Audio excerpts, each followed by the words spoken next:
Good evening and welcome to Tucker Carlson Tonight. Rudy Giuliani and a number of the president's other lawyers held a press conference today on the topic of voter fraud. If you didn't actually see it, you've probably heard about it by now. Giuliani, along with the former federal prosecutor called Sidney Powell and a number of others, alleged that the 2020 election was stolen from Donald Trump. To demonstrate that, they exhibited some of what they found after 2 weeks of investigating. The presentation went on for 90 minutes with many different threads, which we'll tell you about in a moment. How you viewed it depended largely on who you voted for. Trump voters seemed hopeful that it might change the election results. The left, and virtually every single person in all of the news media, immediately dismissed it as an embarrassing clown show as well as a threat to the republic. The very same people who swore that Vladimir Putin's agents controlled the U.S. government called it a conspiracy theory. Of course they did, and we'll have more on that in a minute. But first and more important, there is another way to look at what we saw this afternoon, and you don't have to be a partisan or even interested in the election to understand it. A lot of Americans believe this election was rigged. They're not saying that because they're crazy. They're not just saying it because they're mad. They mean it. And that's a potentially fatal problem for this country. Elections aren't merely, quote, central to democracy. Elections are democracy. Voting is the way the public expresses its will. It's all people have. If elections don't work, our entire system doesn't work. Everything in this country depends on fair elections. And it's obvious even now that we don't have them. When access to basic information is restricted and weaponized by a partisan billionaire class, and it is, you can't have a fair election. By definition, it is not possible. Google and Facebook are far greater threats to our system than Russia has ever been, and we need to fix that immediately. In the meantime, though, the voting itself, which was the topic of today's press conference, let's assess what the president's lawyers said about it today. Their allegations matter regardless of what the eventual outcome is. Rudy Giuliani began by saying the Democrats stole the election, and they did it with a coordinated fraud in a number of states. Giuliani did not conclusively prove that, as every newsreader on television promptly informed you. But he did raise legitimate questions, and in some cases he pointed to what appeared to be real wrongdoing. At one point, Giuliani held up an affidavit from a worker from the city of Detroit called Jesse Jacob. The affidavit alleges fraud in Detroit's polling places. Here's part of Giuliani's explanation. She was assigned to voting duties in September, and she was trained by the city of Detroit and the state of Michigan. She was basically trained to cheat. She said that I was instructed by my supervisor to adjust the mailing date of these absentee ballot packages to be dated earlier than when they were actually sent in. The supervisor made that announcement for all workers to engage in that fraudulent practice. That's not me saying that. That's just American citizens saying that under oath. The city of Detroit has denied that specific allegation, surprisingly or not. But what Rudy Giuliani said is correct. This is the sworn statement of an American citizen, apparently an eyewitness to it, made under oath under the penalty of perjury. So you cannot dismiss it out of hand. Jacob goes on to say that her supervisor told her not to check the photo IDs of voters when they arrived. She says she saw city employees coaching voters on who to vote for, as well as voters voting more than once. Is any of that provable? Is it true? Well, we should find out, and not because Michigan is a swing state. Voter fraud is a direct attack on our democracy. But the media don't want to know. They're not interested. If you watch the coverage after the press conference today, you saw credentialed reporters, some of whom we know and like, actually, refuse even to acknowledge it. No mention whatsoever of the contents of what they described as, quote, what he says are sworn affidavits. What he says? Well, why don't you check? Giuliani says that this affidavit from Detroit has been made public, but they can't be bothered to check. Instead, they launch into editorials about how dishonest and crazy Rudy Giuliani is, as if their job was to rebut Rudy Giuliani.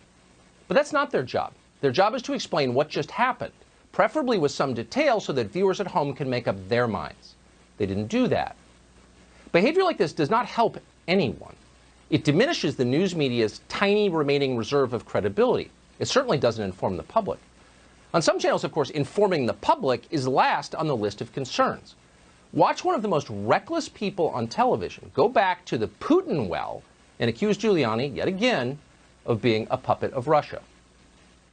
Quick reminder, Rudy Giuliani, now at the helm of Donald Trump's election delegitimization effort, was singled out by U.S. intelligence agencies last year as the target of a likely Russian disinformation effort.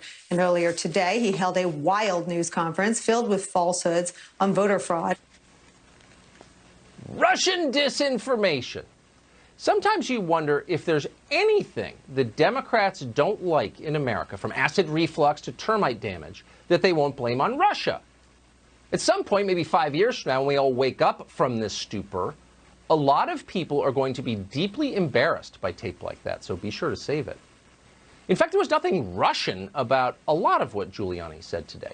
He claimed that voters in Philadelphia and Pittsburgh were allowed to change their ballots after the fact, cure the ballots, as it's known, by the Democratic Secretary of State, and Republican counties were not.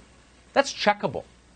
He said dozens of Republican voting inspectors in Pennsylvania weren't allowed near mail-in ballots and have signed affidavits saying so. That's another concrete, checkable claim. Giuliani said that mail-in votes are easier to falsify and harder to verify than traditional voting is. That's clearly true. Everyone knows it's true, and it's a major problem. Pretending otherwise is a lie. And then Giuliani got to the way votes are counted.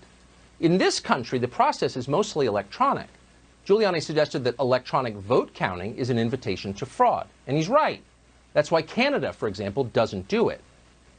All of which brings us to the bombshell at the center of today's press conference. That was delivered by former prosecutor Sidney Powell, who has also served as General Mike Flynn's lawyer. For more than a week, Powell has been all over conservative media with the following story. This election was stolen by a collection of international leftists who manipulated vote tabulating software in order to flip millions of votes from Donald Trump to Joe Biden. The other day on television, Powell said of Trump that when the fraud is finally uncovered, quote, "I think we'll find he had at least 80 million votes." In other words, rigged software stole about 7 million votes in this election. Here's some of what Powell said today about the software. One of its most characteristic features is its ability to flip votes. It can set and run an algorithm that probably ran all over the country to take a certain percentage of votes from President Trump and flip them to President Biden, which we might never have uncovered had the votes for President Trump not been so overwhelming in so many of these states that it broke the algorithm that had been plugged into the system. And that's what caused them to have to shut down in the states they shut down in. That was a few hours ago, but Sidney Powell has been saying similar things for days. On Sunday night, we texted her after watching one of her segments. What Powell was describing would amount to the single greatest crime in American history. Millions of votes stolen in a day. Democracy destroyed. The end of our centuries-old system of self-government. Not a small thing. Now, to be perfectly clear, we did not dismiss any of it. We don't dismiss anything anymore, particularly when it's related to technology. We've talked to too many Silicon Valley whistleblowers. We've seen too much. After 4 years, this may be the single most open-minded show on television. We literally do UFO segments, not because we're crazy or had even been interested in the subject, but because there is evidence that UFOs are real and everyone lies about it. There's evidence that a lot of things that responsible people used to dismiss out of hand as ridiculous are in fact real. And we don't care who mocks it. The louder the Yale Political Science Department and the staff of the Atlantic magazine scream, "conspiracy theory," the more interested we tend to be. That's usually a sign you're over the target. A lot of people with impressive sounding credentials in this country are frauds. They have no idea what they're doing. They're children posing as authorities, and when they're caught, they lie and then they blame you for it. We see that every day. It's the central theme of this show and will continue to be. So that's a long way of saying we took Sidney Powell seriously. We had no intention of fighting with her. We've always respected her work. We simply wanted to see the details. How could you not want to see them? So we invited Sidney Powell on the show. We would have given her the whole hour. We would have given her the entire week, actually, and listened quietly the whole time at rapt attention. That's a big story. But she never sent us any evidence, despite a lot of requests, polite requests, not a page. When we kept pressing, she got angry and told us to stop contacting her. When we checked with others around the Trump campaign, people in positions of authority, they told us Powell has never given them any evidence either, nor did she provide any today at the press conference.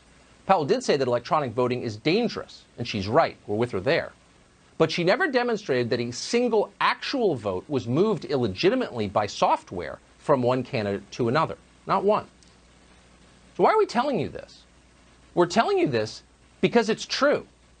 And in the end, that's all that matters, the truth. It's our only hope. It's our best defense. And it's how we're different from them. We care what's true, and we know you care too. That's why we told you. Maybe Sidney Powell will come forward soon with details on exactly how this happened and precisely who did it. Maybe she will. We are certainly hopeful that she will. What happened with the vote counting this month, and at the polling places in Detroit, and the polling places in Philadelphia, and so much else, actually matters. It matters no matter who you voted for. It matters whether or not you think this election is already over. Until we know the answers to those questions conclusively and we can agree on them, this country will not be united. Greg Gutfeld is the host of The Greg Gutfeld Show, and we're happy to have him on tonight.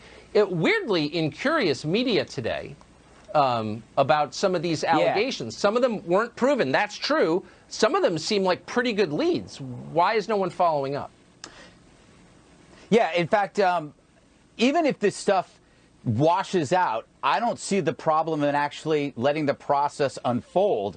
I mean, we were kind of at the mercy of a 4-year process, and we were pretty patient. So if we gave you 4 years to undermine the democracy, i.e. an elected president, maybe give us 4 weeks. And I think that's what this story is really about for the voters. It's not just about voter fraud. It's about the trust in a system that was undermined by the Democrats and the media for 4 years. They had the collusion hoax that they basically pummeled us with every day. Then they damned the candidate as like a version of Darth Vader and Hitler combined into one package. And we forget, like, they sowed suspicion that he would manipulate the election using the Postal Service, which, of course, that kind of just disappeared. So no matter what, people have a right. This is what bugs me. People have a right to be suspicious right now because they've been treated like crap for 4 years. So don't ridicule the viewer. Don't look down upon them because you think that this is absurd and stupid. All right? Because you got to get in their shoes first and realize that they thought what you were doing for 4 years was a damn waste of their time, that you made their lives miserable. And so, you know what? I'm small enough to admit that I want to make your life miserable for a couple of weeks. Just a couple of weeks, that's all. Let's do this, see how it goes. Because this, my friends, was a different election. This wasn't Bush Gore. This wasn't Romney Obama. This wasn't even Reagan and that other guy. It wasn't Democrats versus Republicans. This was a movement versus a resistance to a movement. And what was part of that resistance? You had media. You had tech platforms. You had the entertainment industry. You had the elite class, academia. They were all working together as part of a resistance against a movement against 70+ million people.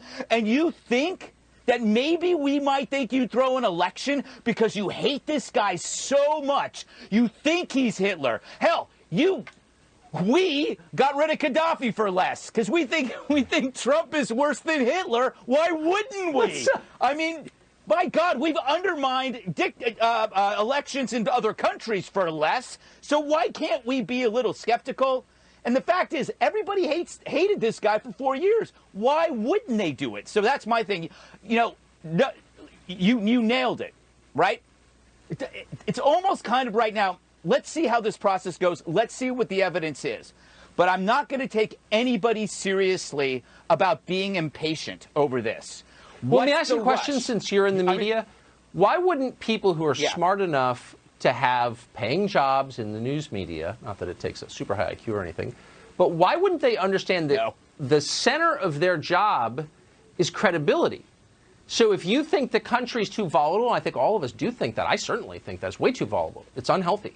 Why wouldn't you do all you can to assuage people's fears by giving them facts as credibly as you possibly could? I don't see anybody trying to do that. No, I guess maybe they feel they don't have to, because they all are. They're instead of speaking truth to power, they're speaking truth to the bubble. It's not like their peers are expecting them to do it. Now, the viewers would expect you to do it, Like, you know, maybe do a special on what is election fraud? Does it exist? Where has it happened before? And what can we look forward to in the future if we have mail-in ballots or electronic ballots?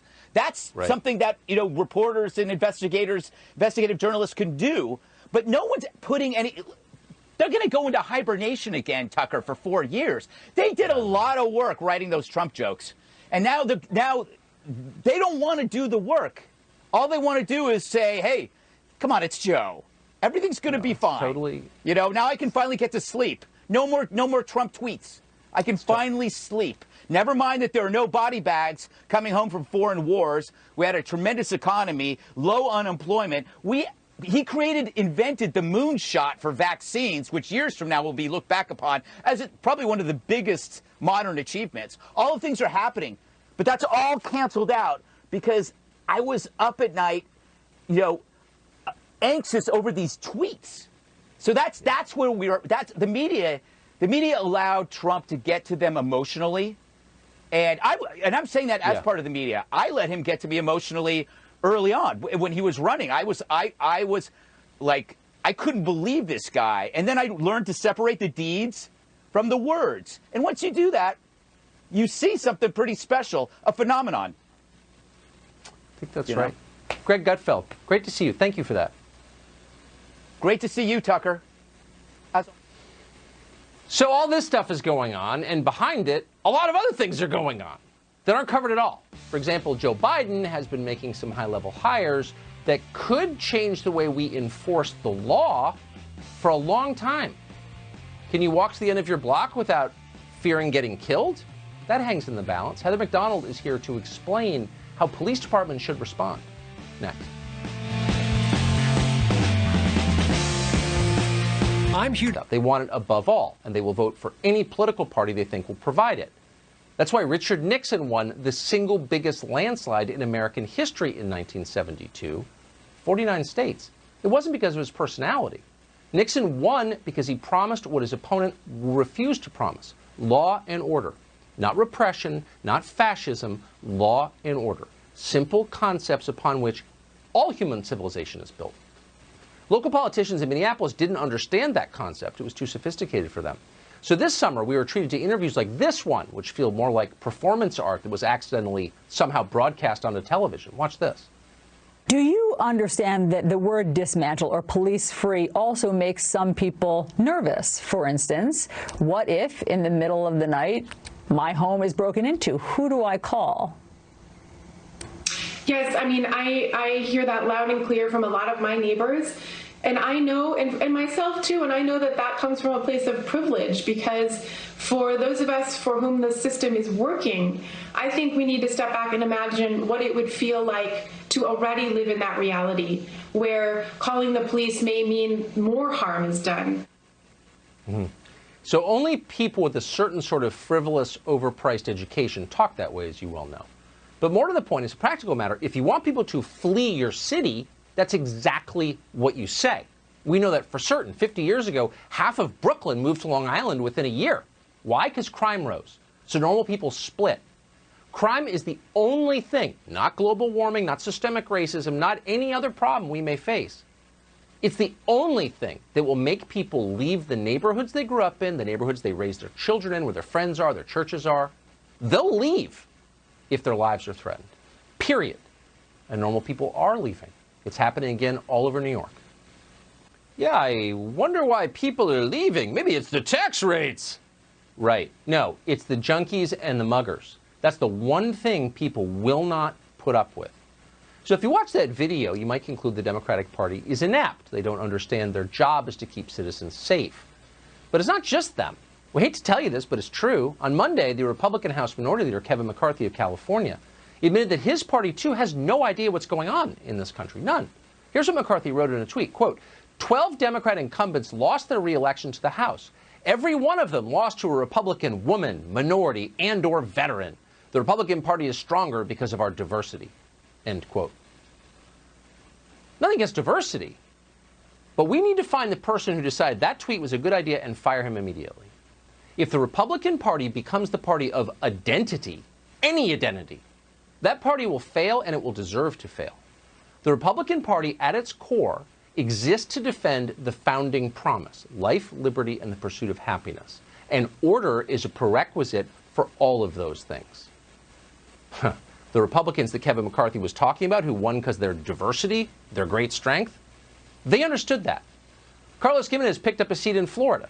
That's how. Michelle Steele, we talked to yesterday, managed to win in California. That's how. She beat an incumbent, by the way. It's how Nicole Malliotakis flipped a blue district in New York. She marched with police officers when Democrats abandoned the police. This is not complicated. In the state of Indiana, Victoria Spartz defeated her opponent the very same way, running ads like this one. What's the last line of that spot? She won't keep us safe. Done. It's done. If someone's not going to keep you safe, doesn't matter if it's your dad or your congressman, you're not for that person. It's super simple. This is human nature 101. And by the way, they're not keeping you safe. They're working against your safety. Oregon just decriminalized heroin in the middle of an opioid epidemic. Huh? George Soros is funding district attorneys who refuse to enforce the law and punish people who try to protect themselves. What is the Republican Party doing about this? Not a lot. They're busy tweeting about the chromosomes of their newest members. Two of Joe Biden's picks for senior White House roles are in favor of something called mandatory gun buybacks. What's that? What's gun confiscation? Gun confiscation at a time when people are buying guns in ever larger numbers, historic numbers. Why? Because they love guns? They're crazy? No, because they're afraid. And they're trying to take them away. They're letting gun criminals out of jail, but planning to disarm law-abiding Americans. Chew on that for an afternoon and see what you conclude. Jennifer O'Malley Dillon, for example, said last year that she wants to confiscate, quote, 15 or 16 million firearms. Another incoming White House advisor, Cedric Richmond, uttered one of the most chilling quotes you'll ever hear from a politician. And we're quoting, "If it's a mandatory buyback, I think that you may run into some complications, but it sounds like something I could support." Gun confiscation? Okay. And by some complications, you mean, of course, that some law-abiding gun owners might get shot. But at the end of the day, Cedric Richmond can live with that. Who is allowing this to go unchecked? Gun criminals are getting out of jail. Democrats are letting them out. On the other side of their mouth, they're telling you they're worried about gun violence. And you, who have never committed a crime, must give your gun, which you use to defend yourself from the people they're letting out of jail for gun crimes, in order to reduce gun violence. This is insane. And almost no Republicans understand it. The governor of Florida, Ron DeSantis, understands it. One of the reasons people are moving to Florida. DeSantis is now pushing legislation that allows store owners to shoot looters. It would also make it a felony to block traffic during protests so that, say, ambulances could get by. Remember ambulances? Yeah. They were one of the many casualties of BLM this year. If the Republican Party wants to keep existing, it needs that kind of legislation. Tweets like the one we read, and we don't want to be mean, but that doesn't keep us safe. Our constitutional rights keep us safe. And if DeSantis keeps talking like this, he's got a future. In the meantime, Heather Mac Donald has thought more about the subject than maybe anyone in America. She's a fellow at the Manhattan Institute, and we're happy to have her on tonight. Heather, thanks a lot for coming on. Give us, without scaring us too much, give us some sort of sense of what might be coming from the pro-crime left. Well, the Biden criminal justice plan, Tucker, reads like a Black Lives Matter wish list. Among its most notable features, it's going to revive the Obama-era practice of slapping crippling, costly consent decrees on police departments without any credible evidence that they're engaged in civil rights violations. It's going to expand the Obama-era practice of consent decrees by going after prosecutorial offices if they actually prosecute crime. What's the agenda here in Biden's own words? It's to eliminate so-called racial disparities in the law enforcement system. Well, sadly, the only way you can eliminate racial disparities in law enforcement is to eliminate law enforcement itself. The police cannot go where people are most being victimized by mindless drive-by shootings and homicides without having a disparate impact. Blacks die of homicide in this country between the ages of 10 and 43 at 13 times the rate of whites. That's a disparity that you would think Black Lives Matter activists and Biden and Kamala Harris would care about. They don't say a word about it. Why do blacks die of homicide at 13 times the rate of whites? They're not being killed by the cops. They're not being killed by whites. They're they're being killed by other blacks. Blacks' homicide commission rates are equally disparate. Now, the ultimate solution to that is to rebuild the black family. But short of that, we need the police. And when the police back off, as you've seen, as you brought up in Minneapolis and across the country, crime is going up. It's spreading. Republicans have to start telling the truth about crime. Yeah, and finally. above all, police chiefs have to.